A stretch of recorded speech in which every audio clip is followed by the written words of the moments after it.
రంగారెడ్డి జిల్లా ఇబ్రహీంపట్నం సమీపంలోని మల్లికార్జున స్వామి దేవాలయంలో చోరీ జరిగింది. గుర్తు తెలియని దుండగులు ఆలయంలోని హుండీని పగలగొట్టి అందులో ఉన్న సుమారుగా 50,000 రూపాయల నగదును ఎత్తుకెళ్లినట్లు తెలుస్తుంది. ఉదయం ఆలయానికి వచ్చిన నిర్వాహకులు హుండీ పగిలి ఉండటాన్ని గమనించి పోలీసులకు సమాచారం అందించారు. ఘటనా స్థలానికి చేరుకున్న పోలీసులు వివరాలు సేకరిస్తూ దర్యాప్తు చేపట్టారు. ఇదే ఆలయంలో గతంలో కూడా చోరీ యత్నం జరిగినట్లు స్థానికులు చెబుతున్నారు. ఆలయాల భద్రతను మరింత కట్టుదిట్టం చేయాలని భక్తులు గ్రామస్తులు కోరుతున్నారు. మల్లికార్జున స్వామి కళ్యాణం జరిగి గత 2 నెలలు అవుతుంది.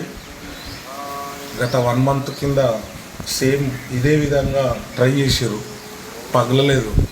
సేమ్ అదే విధంగా ఈసారి మొత్తం గల్లని ధ్వంసం చేసి 30,000 నుంచి 50,000 రూపాయలు దొంగలించి మొత్తం గుడిని మొత్తం చెల్లాచెదరం చేసి పారిపోయారు.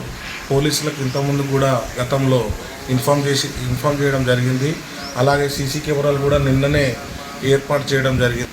పోలీసులు దీనిపై కఠిన చర్యలు తీసుకొని దొంగలని బంధించారు.